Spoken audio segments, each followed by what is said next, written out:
I stepped into the greenhouse. The moment I did, I was too shocked to speak. What was inside wasn't a farm. A small table, pipe chairs, and a few cases of beer bottles were laid out, with a mattress spread over them. A large industrial fan was running, but the temperature inside the greenhouse was clearly hotter than outside. In that hot space, my mother-in-law was listening to the radio. Her cheeks were flushed, and she didn't seem to notice that I had entered. I ran over to her. "Fiona." At my call, she finally noticed me and turned her face towards me with a smile. But she couldn't speak, only moving her mouth without sound. This was bad. I took her out of the greenhouse. Sitting her in the garage, I ran to the nearby vending machine. I just needed to get her something to drink. I rushed back to her with a cold sports drink. She drank it eagerly, like a child gulping down juice. Watching her, I couldn't help but cry. Once she looked a bit better, I spoke up. "I can't stand this anymore. Please come to our house right now. I'll go get the car." Just as I was about to leave to fetch the car, she grabbed my shirt and said something. "Fiona?" Looking into her eyes, I asked what it was.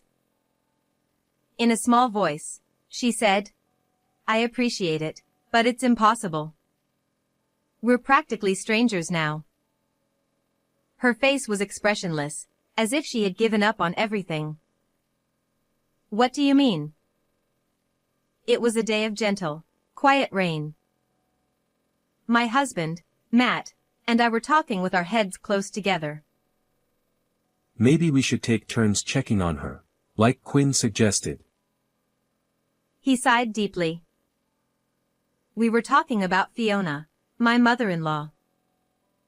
Matt's elder brother Ian, his wife Helena, and their child Scout lived with her at his family home.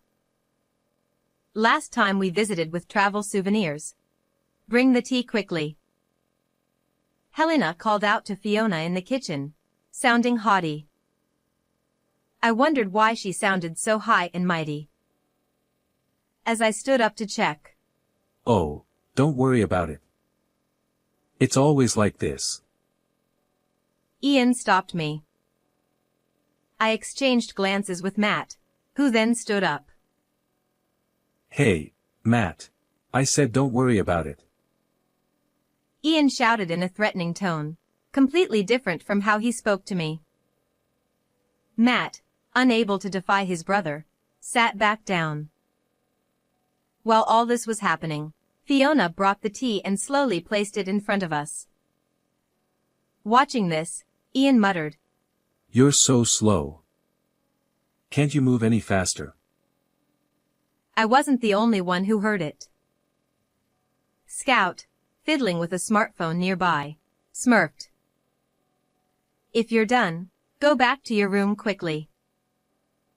Helena coldly told Fiona as she brought some snacks from the kitchen. Immediately, I said loudly, "I came to see Fiona.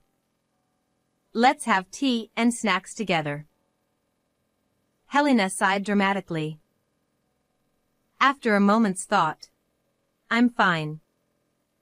Quinn, Matt, please take your time," she said before heading to her room, looking lonely. Why were they treating her so harshly? At first, I didn't understand, but as days passed, I arrived at a possibility. Maybe she was being mistreated. I hoped I was overthinking it, but something felt off. So, I shared my thoughts with Matt, and we were having this discussion. "I wish River were here." River is our son. This spring, he adjusted to working life in his second year as a professional and moved out. He's a grandma's boy. If River were here, he wouldn't overlook this situation. But he was busy with work and rarely visited us. But we shouldn't worry River. Let's handle this ourselves. You're right. We agreed to take turns visiting Fiona every weekend. The next weekend, I stood in front of the house where Fiona and the others lived. I stared at the nameplate that read Castillo. Although Fiona and I aren't blood related, she's precious family. Matt is the second son, but I've tried to act in a way that honors being a part of the Castillo family. And yet, though I didn't have concrete proof Fiona was being mistreated, I clenched my fists unconsciously. As I was about to press the intercom, I heard a voice from behind. "Oh, Quinn?" I turned to see Fiona standing there, holding grocery bags in both hands. A lot of them. I quickly took the bags from her. "Oh, thank you." She welcomed me warmly into the house. "Fiona." I hesitated, recalling the previous visit, worried she might end up serving tea again. Noticing my hesitation, she smiled and said, "It's fine. Everyone's out today." I placed the bags on the table and casually asked about the large amount of groceries. Apparently, Ian and Helena had asked her to shop, but it was far too much for a 70-year-old woman to carry. Sometimes, Helena forgets my meals. She took some ready-made meals to her room. Forgetting meals? That's impossible. When she returned, I pressed her for answers. "I'm used to it. It's more comfortable eating alone in my room." She gave a lonely smile. I thought about taking her back with me, but we live in the neighboring prefecture. I couldn't disregard her feelings, having lived here all her life, and I couldn't make such a decision on my own. I decided to ask Matt to come next week and talk to Fiona together. As I thought about this, evening began to fall. Well, I need to start preparing dinner. I'll get scolded if it's not ready by the time they get back. I understood she was indirectly asking me to leave. Sorry. I apologized for not being able to help and for taking up her time, then headed home. When I got home, I reported today's events to Matt.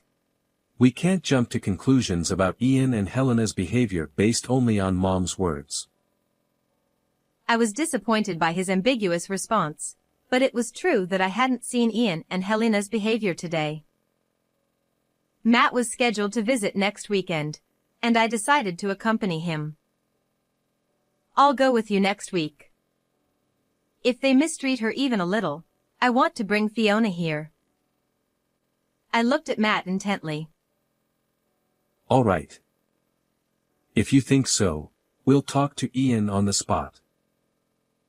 Conceding to my pressure, Matt quickly finished his meal and started watching TV in the living room.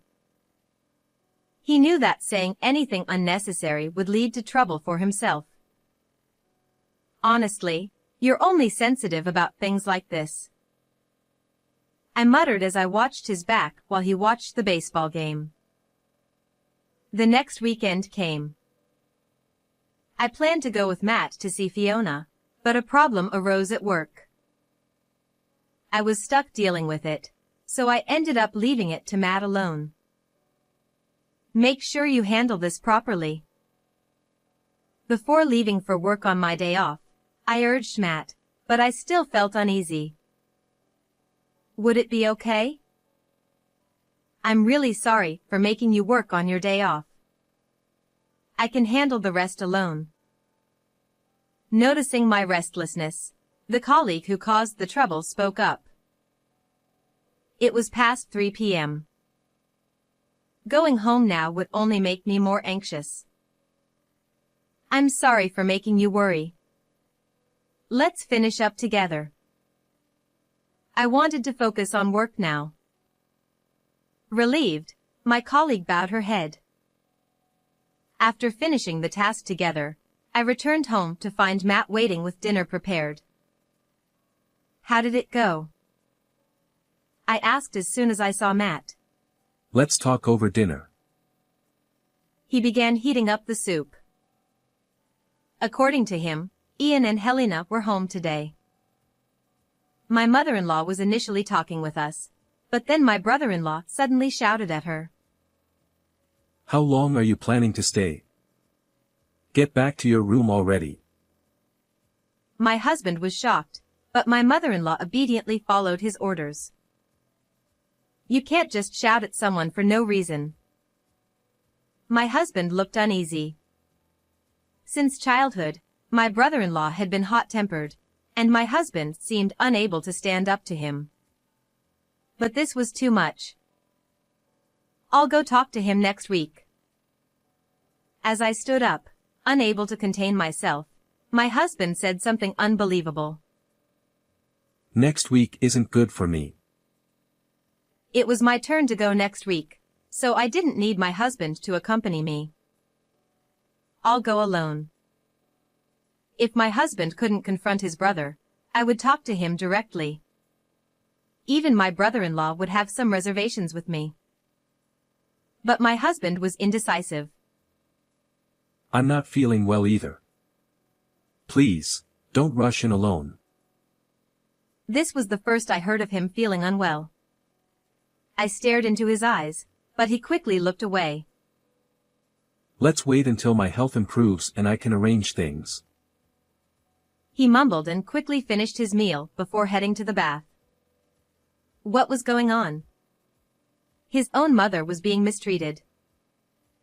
But there might be complexities in the sibling or parent-child relationships that I didn't understand. If I intervened rashly, it might make things worse for my mother-in-law. So, with a feeling of unease, I decided to wait until my husband's health improved. A month later, I decided to take a longer summer holiday using my paid leave. Since that day, things had been awkward between my husband and me. I called my mother-in-law several times, and she reassured me that she was fine, but I couldn't help worrying. On the first day of the holiday, I confirmed that my husband had left for work and got into my car. It should be okay if I just check from the outside. Throughout the month, I couldn't stop thinking about my mother-in-law. I decided not to meet her face to face, but to drive by her house to see how things were. With that in mind, I set off. 2 hours later, I arrived at a supermarket near my in-laws' house and decided to walk from there. The August sun was scorching, and sweat quickly covered my body. Although this rural area was cooler than the city, it was still hot. By the time I reached my in-laws' house, I was exhausted. I should have bought a drink at the supermarket. I decided to tell them I happened to be nearby and asked to be let in, worrying more about my own condition. I rang the doorbell, but there was no response. Maybe they were out? I went to check if my brother-in-law's car was in the garage at the back of the house. There was a field behind the house, so it was possible my mother-in-law or Helena were working there. The garage was empty, and my brother-in-law's car wasn't there. But something else caught my eye. Has this greenhouse always been this clean? The greenhouse next to the garage, which had been unused and tattered, seemed to have new plastic covering it. I peered inside and saw a figure. My mother-in-law or Helena must be inside. I found the entrance and stepped into the greenhouse. I was speechless at what I saw. Inside was not a field but a small table, folding chairs, crates of beer bottles, and a mattress. A large industrial fan was blowing hot air around, making it even hotter inside than outside. My mother-in-law was listening to the radio, her cheeks flushed, unaware of my presence. What an unusual sight. I rushed over to her. Fiona. She finally noticed me, smiled, but only moved her mouth without making a sound. This is bad. I led her out of the greenhouse and sat her in the garage, then ran to the nearest vending machine. My thirst didn't matter. I needed to get her something to drink. Panting, I returned with a cold sports drink and gave it to her. She gulped it down like a child drinking juice. Watching her, tears welled up in my eyes. This was abuse. As her color improved, I spoke. I can't take this anymore. She looked at me blankly. Come stay with us. I'll bring the car around. Ignoring her response, I started towards the car when she tugged at my shirt. Fiona? Bending down to her level, I asked what she wanted to say. I appreciate it, but I can't. What did she mean by can't? She continued. We're no longer family. Her expression was one of complete resignation. What do you mean? At that moment, a loud horn blared. Turning towards the sound, I saw a car with its headlights on high beam, even though it wasn't night. I helped my mother-in-law move out of the way as the car reversed aggressively into the garage. I'm sorry. I tried to apologize to my brother-in-law for being in the way, but he cut me off with a shout. Trespassing. I knew entering the property without permission was wrong, but this was excessive. My mother-in-law's life had been in danger. Wait a minute. I shouted back, matching his volume. I shouldn't have entered without permission, but don't call me a criminal. Helena started laughing, and Scout was playing with his phone, seemingly uninterested. Did you hear that? She admitted it. This thief. This was outrageous. Calling me a thief is too much. I argued back, but it was futile. My brother-in-law instructed Helena to call the police. Well, since she used to be family, if she leaves now, we can overlook it this time. I reacted to Helena's words. Used to be family? Her earlier comment about being strangers nagged at me. What do you mean? I pressed Helena for an explanation. Didn't you know? You're already divorced. I was stunned. What? Me, divorced? Was this why my husband didn't want me to visit alone? Is this why things had been awkward between us? My mind raced. Hurry up and call the police.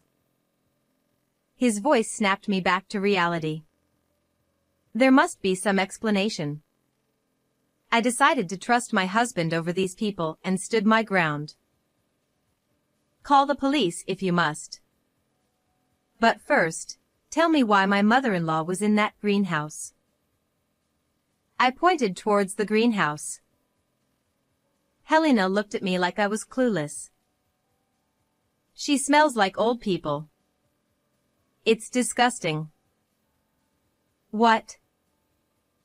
I couldn't comprehend their reason. They had banished her to the greenhouse because of her smell? This family's lack of basic decency was appalling. The brother shouting for the police, the woman treating people like objects, and the indifferent child. It was too much. You can't stay here. Come with me now.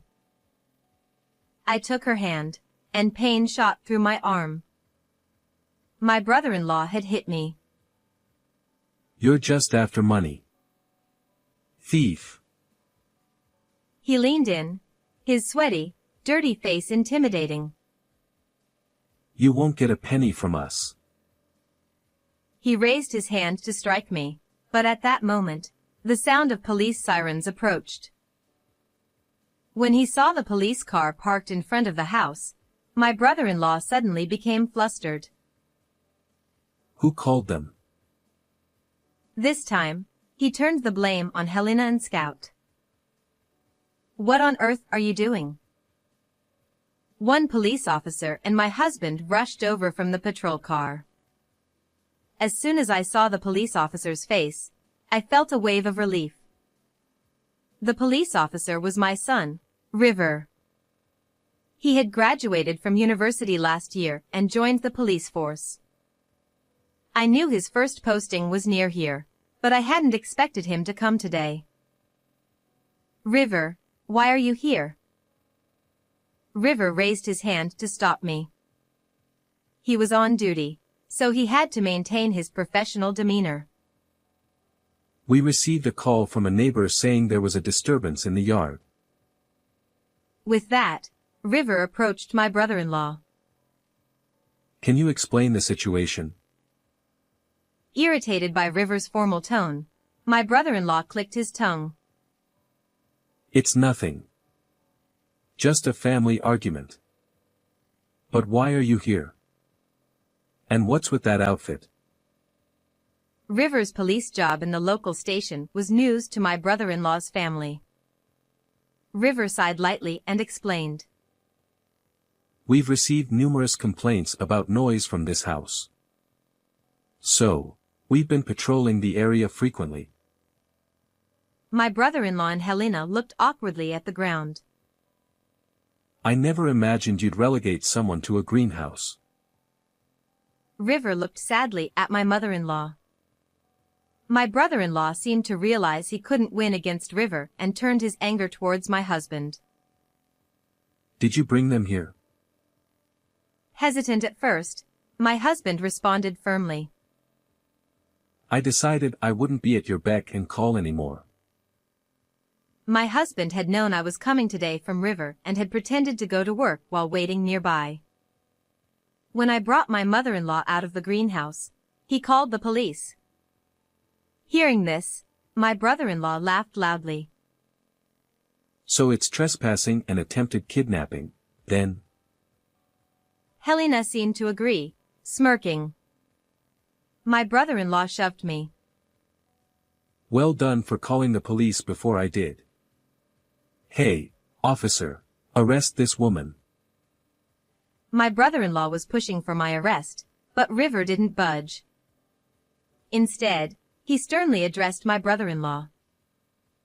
Signing a divorce paper without consent is a crime, and such a divorce is invalid. Are you aware of that? Huh? Scout, who had been silent until now, reacted. Scout, what does that mean? Apparently, Scout had misinformed his parents. He had told Helena that if they got my husband to sign the divorce papers, she could sign my part, and it would be legal. I've already contacted a lawyer. To my brother-in-law's dumbfounded family, River added. Also, you put an elderly person in serious danger. We will be taking her into protective custody. River said this officially, then helped my mother-in-law back to the patrol car. My husband and I followed, leaving my brother-in-law's family standing in shock. My husband spoke cheerfully while holding a beer. I've never been more proud of River than that day. River, looking bashful, sat next to my smiling mother-in-law. After leaving the police station, we took my mother-in-law home, and the three of us now live happily together. Today, River visited us, and my mother-in-law prepared a feast. I was really worried about how things would turn out. After the incident, my brother-in-law faced charges for forging divorce papers and abusing my mother-in-law, which made the news. Helena and Scout disappeared to avoid the media, and we don't know where they are now. River manages their vacant house.